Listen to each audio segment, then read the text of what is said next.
There was a sense, at least in terms of looking back at Apollo, that, oh, those were the golden days of American space. We went to the moon and everybody was behind the program. But when we looked at the information, we just sort of found that actually the support for the space program was always rather lukewarm.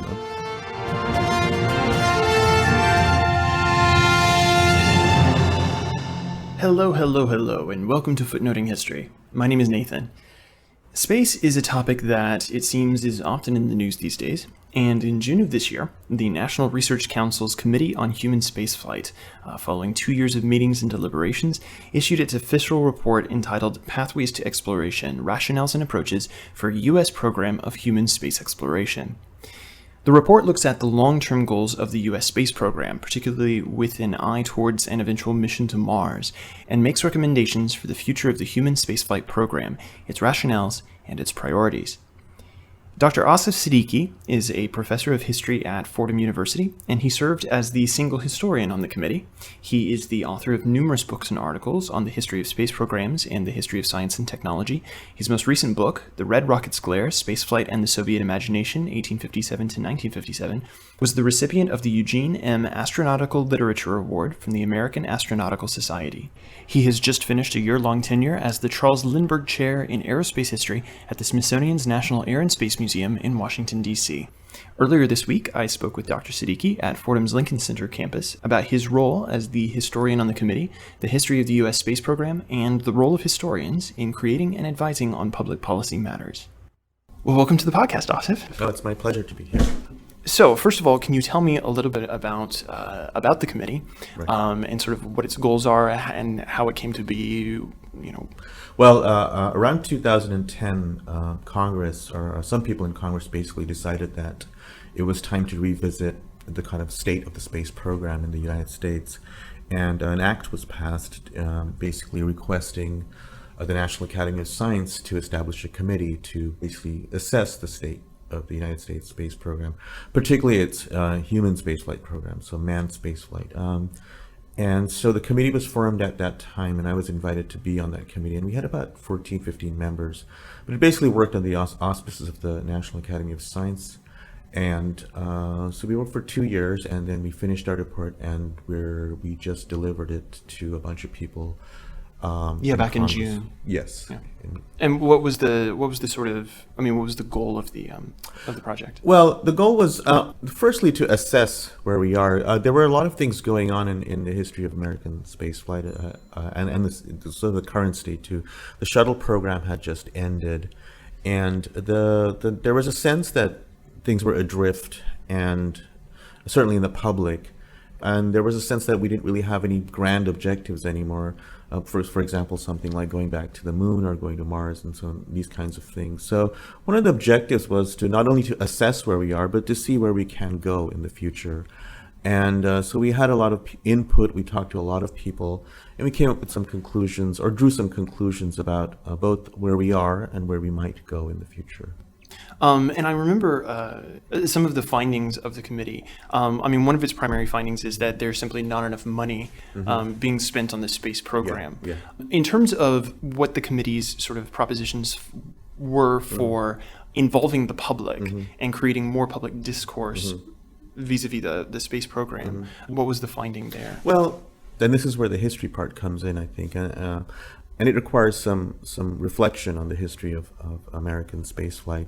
When NASA had the Apollo program in the 1960s, going to the moon and landing an actual human being on the moon, which was an enormously complicated enterprise, NASA was spending quite a lot of money at the time, and Congress basically gave NASA kind of carte blanche in terms of its spending.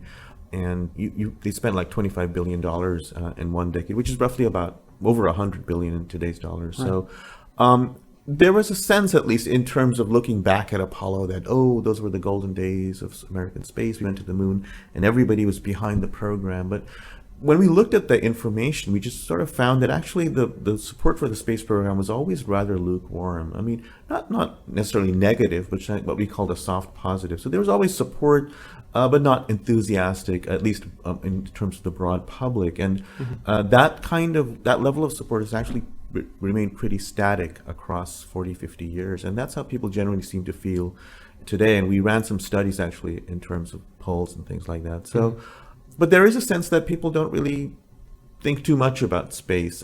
Our job wasn't necessarily to sort of foster any kind of massive public interest in it. Our job was to maybe assess where public interest is, because NASA is a government-funded agency, so it does have to acknowledge the fact that the public plays a role in it, and public support and public opinion plays a role in it. But of course, there seems to be a kind of, as I said, ambivalence about space. There's support, but not too much. And we didn't really recommend any particular strategy, but we did find that everybody, I think, agreed that NASA really doesn't do a good job of it, getting people interested in space. I think we saw that. Yeah.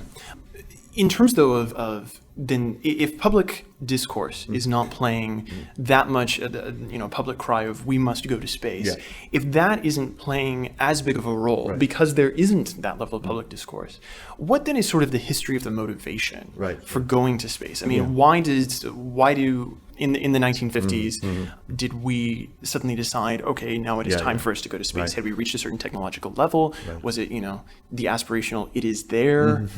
People tend to think that, we went to the moon maybe for exploration, because it's there, the Everest, argument, or because for science we wanted to learn or to explore. But the reality is, and I think many people would agree, we went there for politics. It was a purely Cold War program.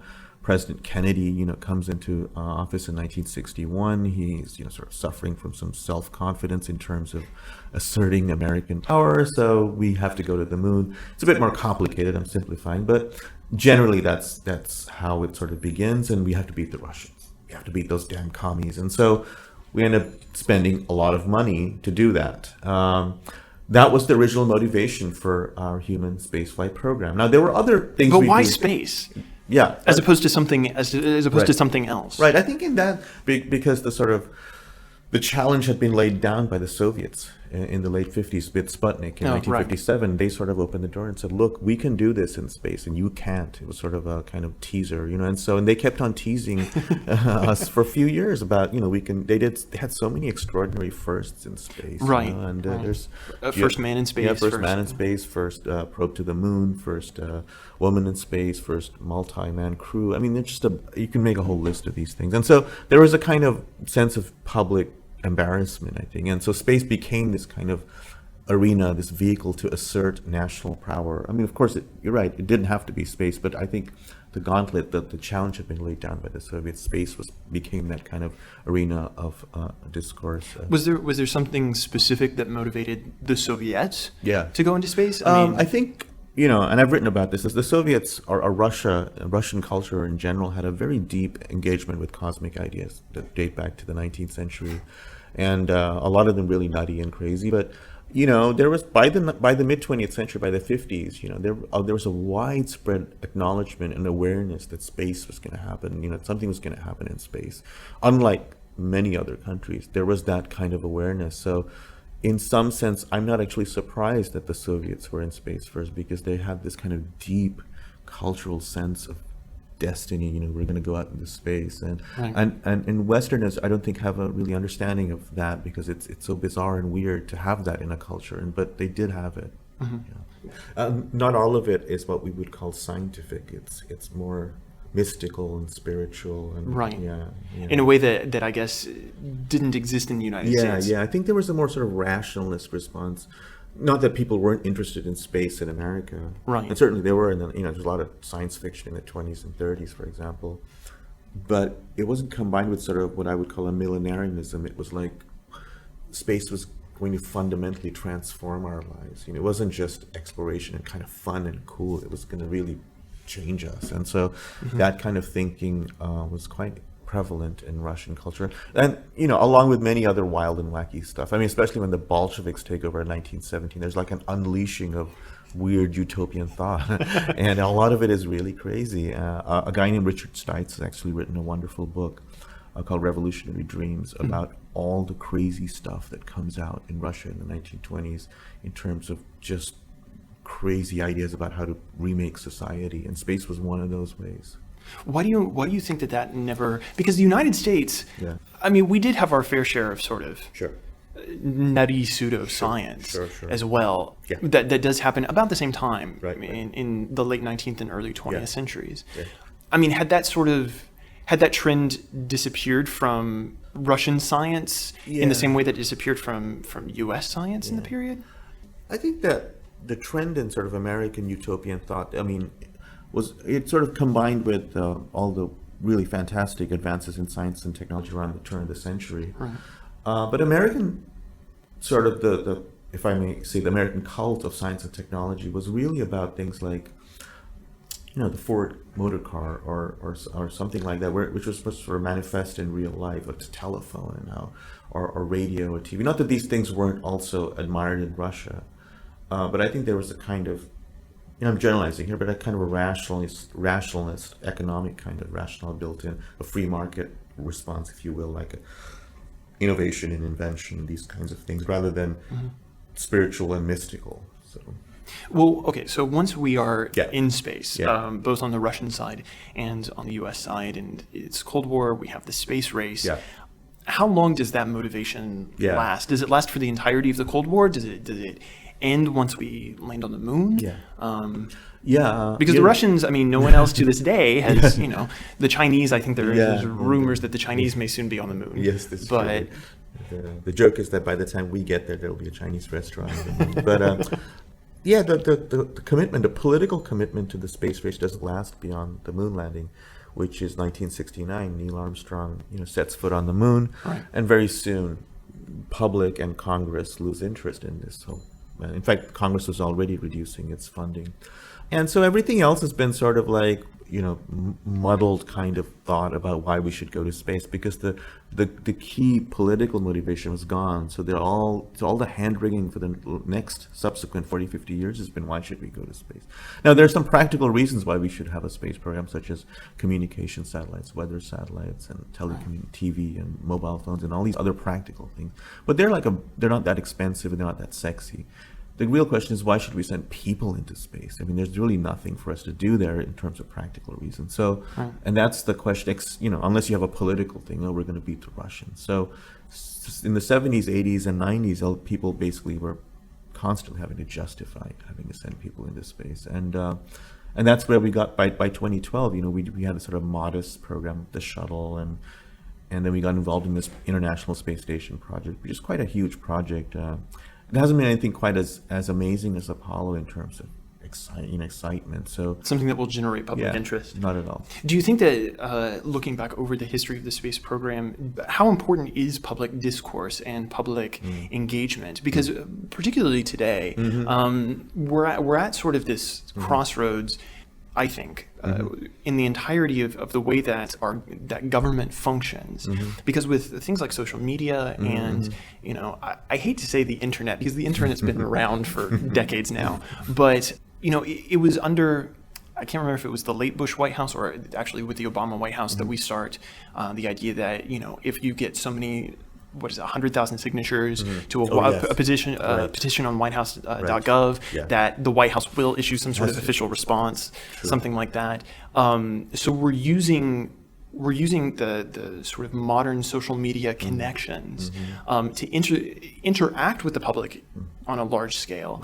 And in a way, sort of the ephemeralness of things like Twitter and Facebook are kind of driving the way we do public policy, because things get retweeted so that you can raise public consciousness and public awareness.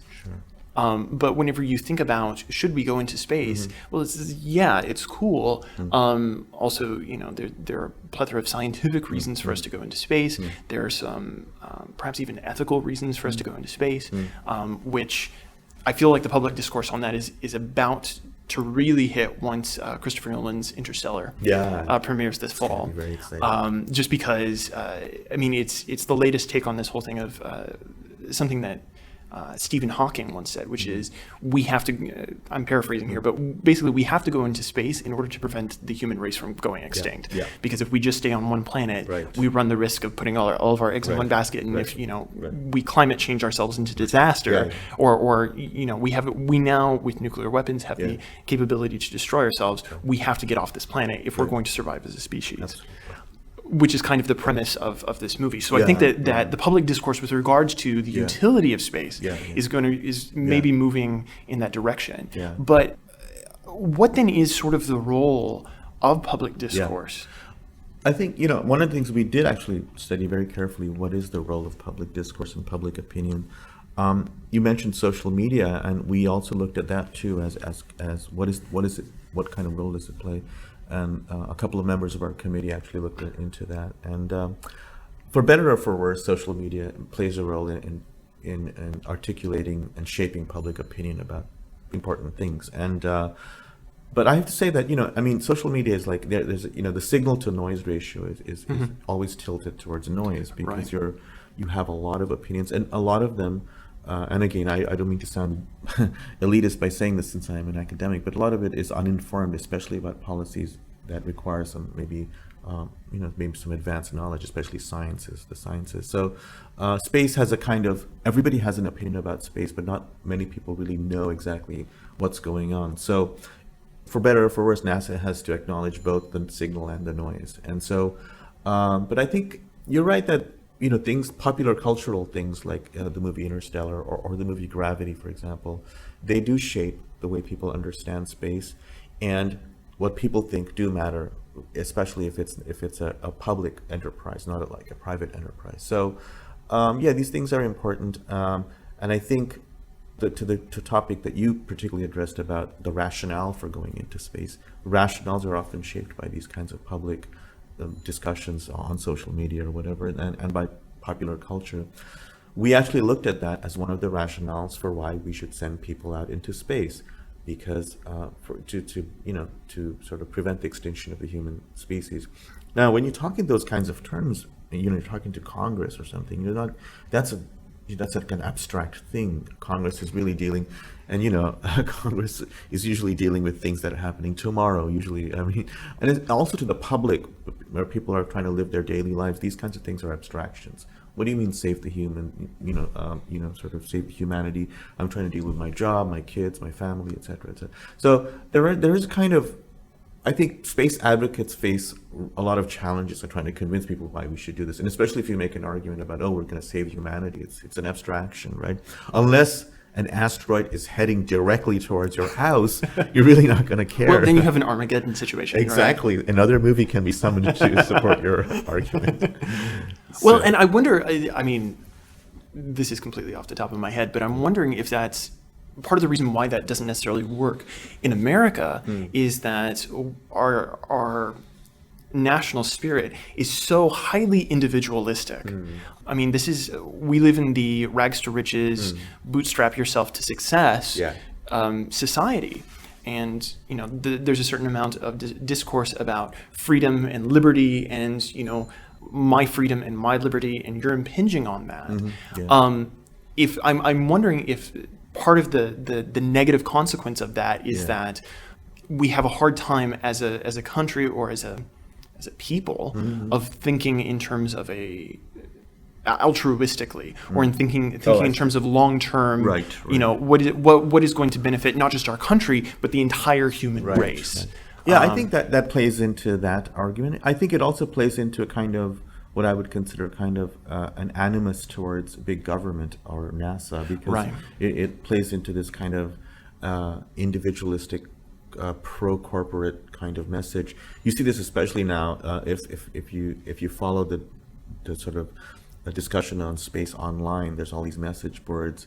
There's a very vocal contingent of people who hate NASA, who think it's big government, and who are constantly extolling the virtues of corporate, private funded space exploration. Like SpaceX. Exactly. So, and the truth is, of course, SpaceX is heavily subsidized by the government. So, but the truth maybe isn't really important as what the message they convey is one of individualist, dynamic, kind of free market American kind of spirit message. Well, and I know that one of the things that people studies have found is when you ask people to tell you what percentage of the United States budget, the government's budget, goes to NASA, people have a massively inflated idea of what it is. I think the total is for every dollar, it's a penny or like just under a penny. The reality is it's about half a penny, really. So, Yeah.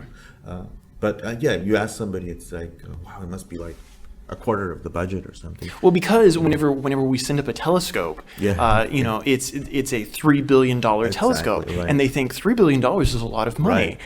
Without sort of thinking about, okay, well, this is the amount of money that Iraq and Pakistan cost, and this is the amount of money that the government bailout in 2008, 2009 cost.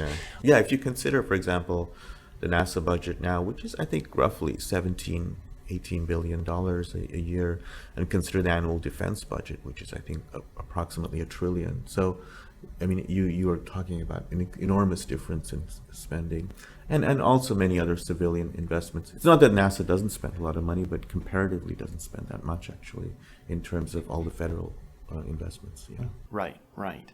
So to return to the issue of your service on this committee, why do you think that there was only one historian on the committee? I think people who make public policy aren't too concerned about history.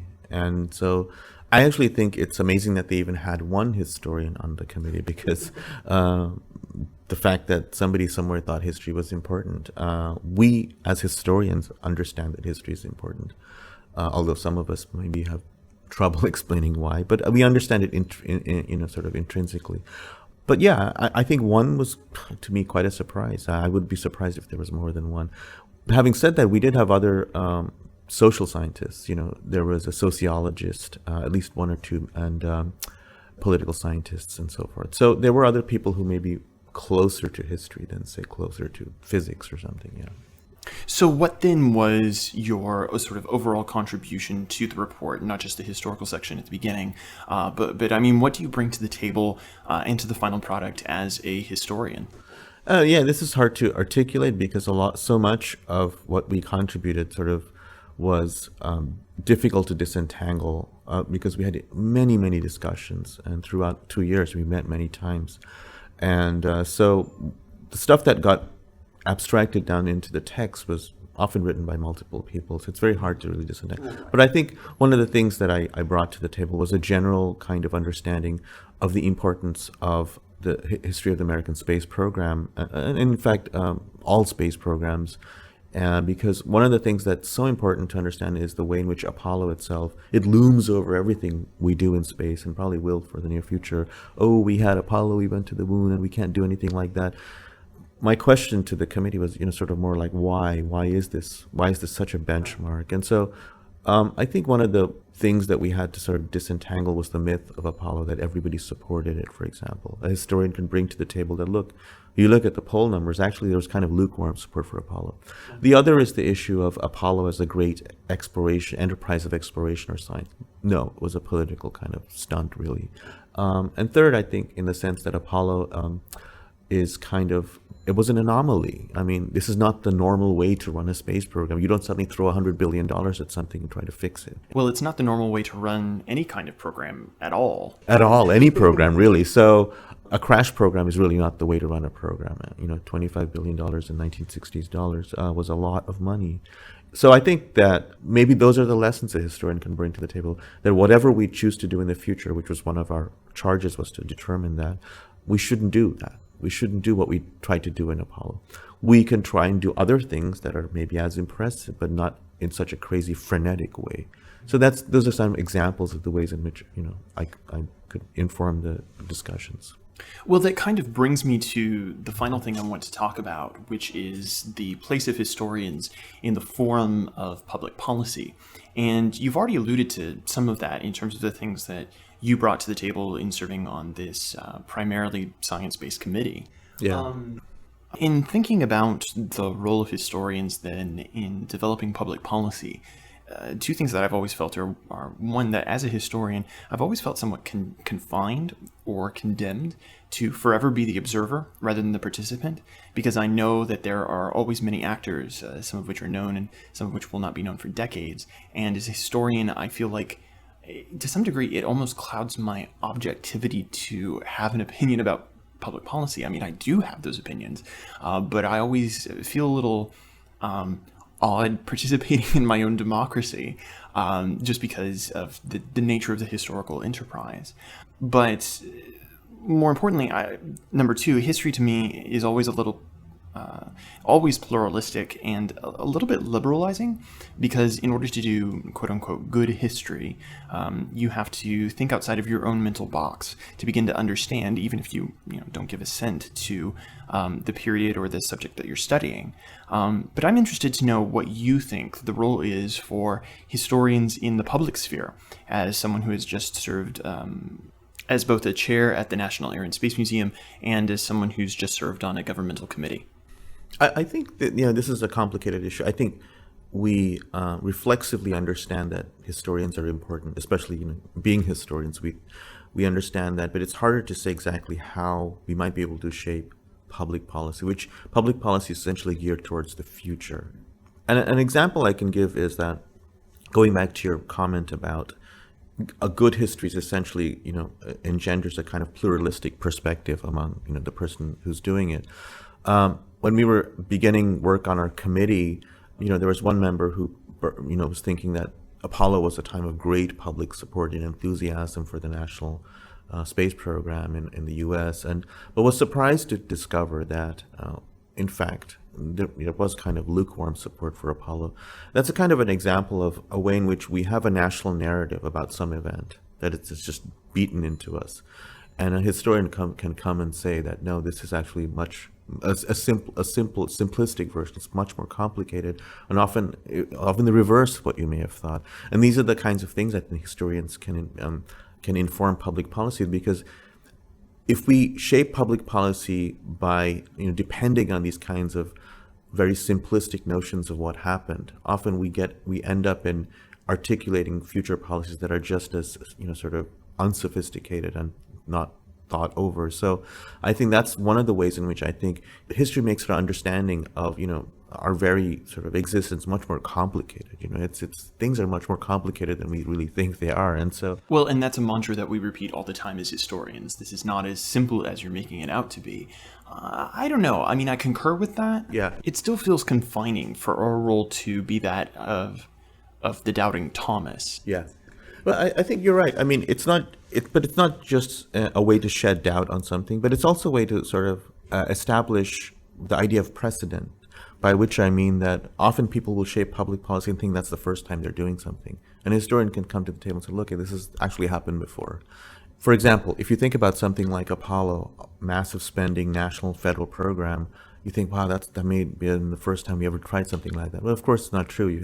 Prior to that, you had the Manhattan Project, which was huge and national and federal. And prior to that, you had the Tennessee Valley Authority developing that whole area. So there's ways to think about these projects that have precedent. I think historians provide that also, a kind of knowledge that these kinds of things have been there before, and there were ways that we dealt with these problems. Now, how that translates into doing the things in the future, I think in this particular report, you'll find lots of language actually in the various places in the report saying that we actually did it like this before, and it was either whatever right or wrong, and we must do it like this in the future. And that is a not insignificant, I think, contribution one can make, that kind of contribution. So yes, there's one way, we cast doubt, it's much more complicated, but the other is to say that there's precedent for whatever we're doing. But there are, I think, other ways too. I think having a professional academic historian brings a kind of academic perspective into these kinds of issues, as opposed to, say, a layperson's understanding of history. We all understand that, I think, especially us being in academia, that there's a big disconnect between what lay people think about a historical topic and what we think about a historical topic. Well, and also the term historian, and I'm probably going to get in trouble for this, and it's a bit of a shop talk grudge, but the term historian gets applied to people who are not historians or are not professionally trained as historians, sort of anyone who writes a history of something. Yeah. Because the vast majority of popular history books, the kinds of things you find on the shelves at, say, like a Barnes & Noble, are written by journalists. And in fact, you'd be amazed by, I think, 95% of what has been written about the space program has been by journalists, writing journalistic histories by books you buy at the airport. Right. And so I think, and that shapes people's ideas about what happened in space.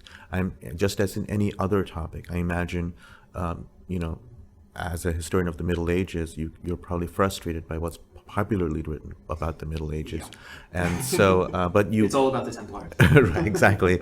But I'm sure, and then they may, I don't know you, but I've met other medievalists who are frustrated by that popular notion of, and you're sort of fighting against an avalanche, a tide of what you're doing. And so having an actual historian with a PhD in history, not that a PhD is always going to get you, but just, I'm professionally trained. And so I have some of the tools that I need. One needs to study history. So having that person on a committee, I think, is maybe a corrective against the tide of popular history. Now, having said that, I don't want to come out sounding elitist. There is a very important role played by popular history. And I write popular history too.